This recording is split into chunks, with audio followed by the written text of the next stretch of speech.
இன்னைக்கு என்ன சமையலோட நம்ம பார்க்க போற டிஷ் என்ன அப்படின்னு பார்த்தீங்கன்னா, ஆவரம்பூ ரசம் செய்ய போறோம். அத குக்கிங் ஸ்டார்ட் பண்ணதுக்கு முன்னாடி அதுக்கு தேவையான பொருள் என்னங்கிறத பார்த்துட்டு வந்துடலாம். ஆவரம்பூ ரசம் செய்ய தேவையான பொருட்கள்: ஆவரம்பூ 1 கைப்பிடி அளவு, வேக வைத்த கொள்ளு 1/2 கப், புளி கரைசல் 1/2 கப், ஜீரகம் 1 டேபிள் ஸ்பூன், முழு மிளகு 1 டேபிள் ஸ்பூன், முழு மல்லி 2 டேபிள் ஸ்பூன், காய்ந்த மிளகாய் 5, சின்ன வெங்காயம் 10, பூண்டு 5 பல், இஞ்சி சிறு துண்டு, கருவேப்பிலை 1/2 கைப்பிடி அளவு, மஞ்சள் பொடி 1/2 டேபிள் ஸ்பூன், கடுகு 1 டேபிள் ஸ்பூன், கொத்தமல்லி 1/2 கைப்பிடி அளவு, எண்ணெய் தேவையான அளவு, உப்பு தேவையான அளவு. ஆவரம்பூ ரசம் செய்ய தேவையான பொருளை பார்த்துட்டு வந்துட்டோம். இப்போ குக்கிங்கை ஸ்டார்ட் பண்ணிடலாம்.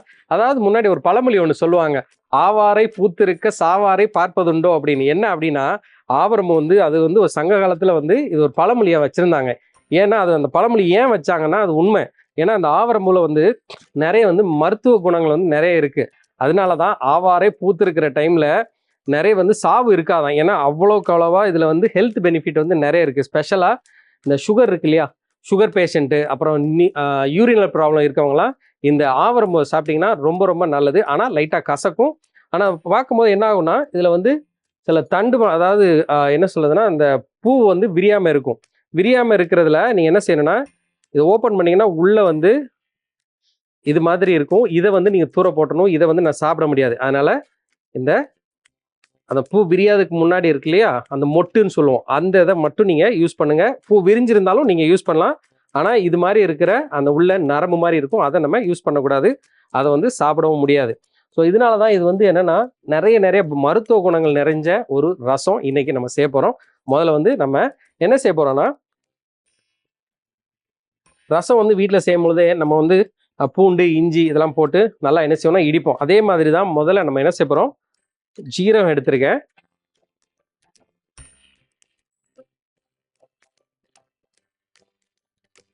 முழு மிளகு,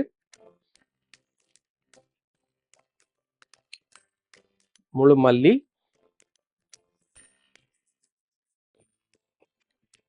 காரத்துக்கு தேவையான அளவு காஞ்ச மிளகாய் சேர்த்துக்கோங்க,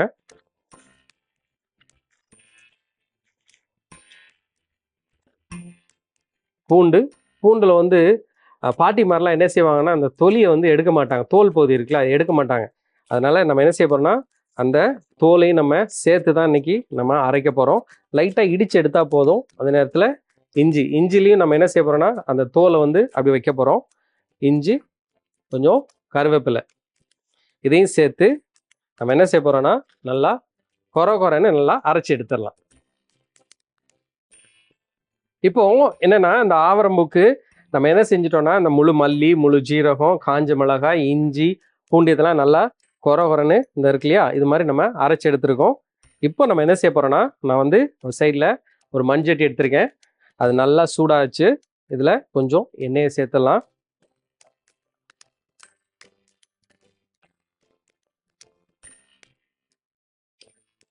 அந்த எண்ணெய் சூடானதுக்கு பிறகு இதில் கடுகு,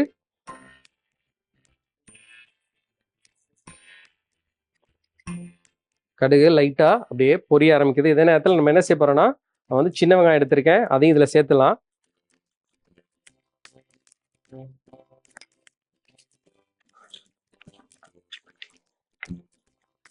இப்போ அந்த வெங்காயம் நல்லா வதங்கிட்டு இருக்கு. இதே நேரத்தில் நம்ம என்ன செய்ய போறோம்னா கொஞ்சம் கருவேப்பிலை, அதையும் சேர்த்துலாம்.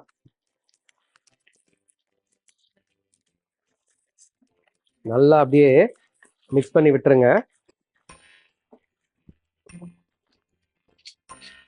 கொஞ்சம் தேவையான அளவு உப்பு சேர்த்துருங்க. சேர்த்தீங்கன்னா என்ன ஆகுனா அந்த வெங்காயம் சீக்கிரம் வதங்க ஆரம்பிச்சிடும்.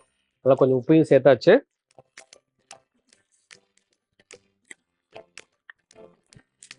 அந்த வெங்காயம் வதங்கிருச்சு. இப்போ நம்ம என்ன செய்ய போறோம்னா, நம்ம அரைச்சி வச்சிருக்கிற இந்த மிளகாய் இதெல்லாம் அரைச்சி வச்சிருக்கோம் இல்லையா, இதை இதில் அப்படியே சேர்த்துடலாம்.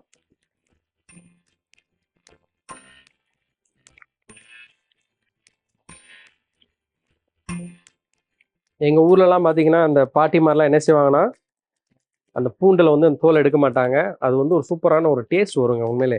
அதனால தான் நான் என்ன செஞ்சுருக்கேன்னா, அந்த ரசத்துக்கு அதில் தோலை எடுக்கல. அதே நேரத்தில் இஞ்சிலையும் பார்த்தீங்கன்னா நான் என்ன செய்யலைன்னா அந்த தோலை வந்து எடுக்காமல் அப்படியே முழுசாக போட்டு நச்சு போட்டிருக்கோம். இது வந்து ஒரு 2 நிமிஷம் நம்ம வதக்கி எடுத்துக்கலாம். அந்த முழு மல்லி அந்த அரைச்சி வச்ச அந்த கொரகொரன்னு அரைச்சோம் இல்லையா, அதோடைய அந்த பச்சை வாடெல்லாம் போயிடுச்சு. இப்போ கொஞ்சம் தேவையான அளவு மஞ்சள் பொடியை சேர்த்துலாம்.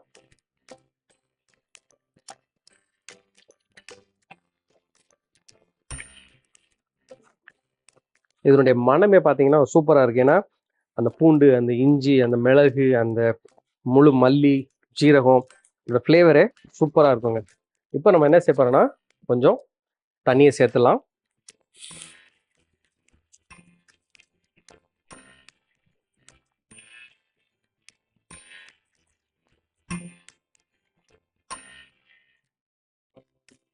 இப்போ நான் என்ன செய்யறேன்னா இதில் கொள்ளு எடுத்திருக்கேன். கொள்ளு வந்து நல்லா வேக வச்சு எடுத்திருக்கேன். அதையும் இதில் சேர்த்துடலாம்.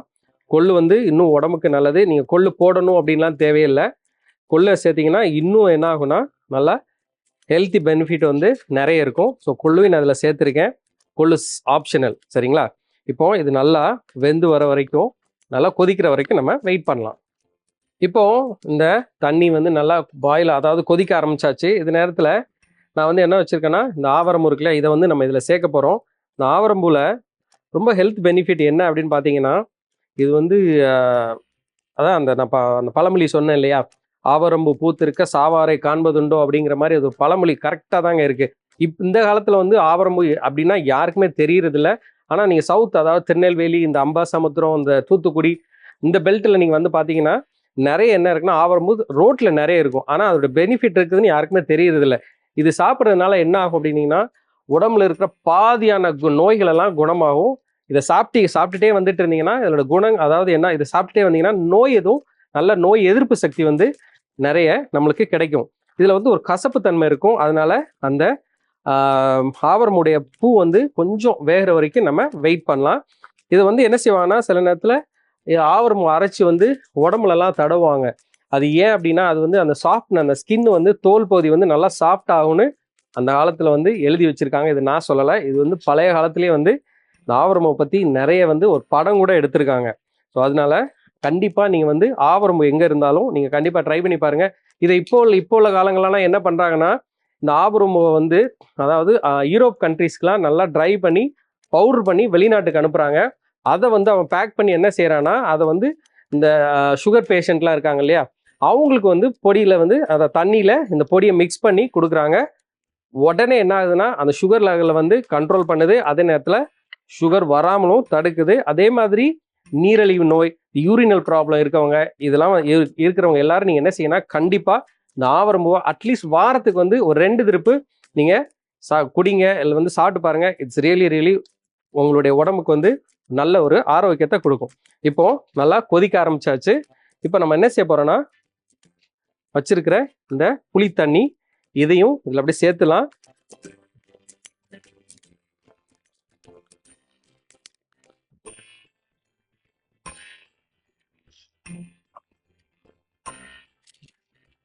லைட்டாக ஒரு கொதி வர வரைக்கும் நம்ம வெயிட் பண்ணலாம்.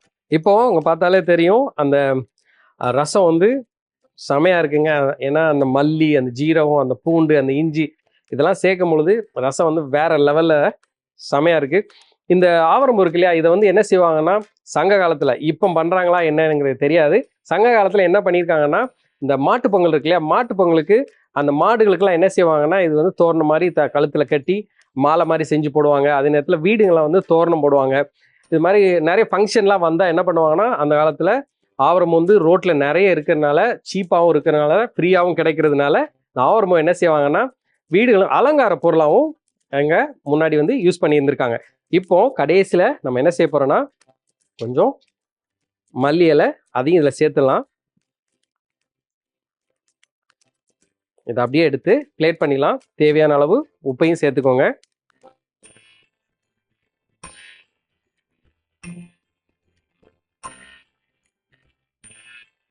இதில் இன்னொன்று என்னென்னா கொள்ளு இருக்குது.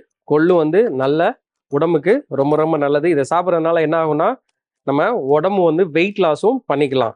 அதனால் குண்டுன்னு இருக்கீங்களா, கவலைப்படாதீங்க. கண்டிப்பாக இந்த ரசத்தை அட்லீஸ்ட் வந்து ஒரு வாரத்துக்கு ஒரு 2 3 திருப்பு நீங்கள் செஞ்சு சாப்பிடுங்க. உடம்பு கண்டிப்பாக கண்ட்ரோலுக்கு வரும். உடம்புடைய கொழுப்பு எல்லாமே வெளியேறிடும். இப்போ இதை எடுத்து அப்படியே பிளேட் பண்ணிடலாம்.